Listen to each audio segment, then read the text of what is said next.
अभ्युदय देवी, शिरो देवी, शिखा देवी, कवच देवी, नेत्र देवी, अस्त्र देवी, कामेश्वरी, भगमालिनी, नित्यक्लिन्ने भेरुण्डे वह्निवासिनी, महावज्रेश्वरी, शिवदूती त्वरिते, कुलसुन्दरी, नित्ये नीलपताके विजये, सर्वमङ्गले, ज्वालामालिनी, चित्रे महानित्ये, परमेश्वर परमेश्वरी, मित्रे शमयी, षष्ठी शमयी, उड्डी शमयी, चर्यानाथमयी, लोपामुद्रामयी, अगस्त्यमयी, कालतापशमयी, धर्माचार्यमयी, मुक्तकेशीश्वरमयी,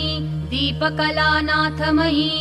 विष्णुदेवमयी, प्रभाकरदेवमयी, तेजोदेवमयी, मनोजदेवमयी, कल्याणदेवमयी,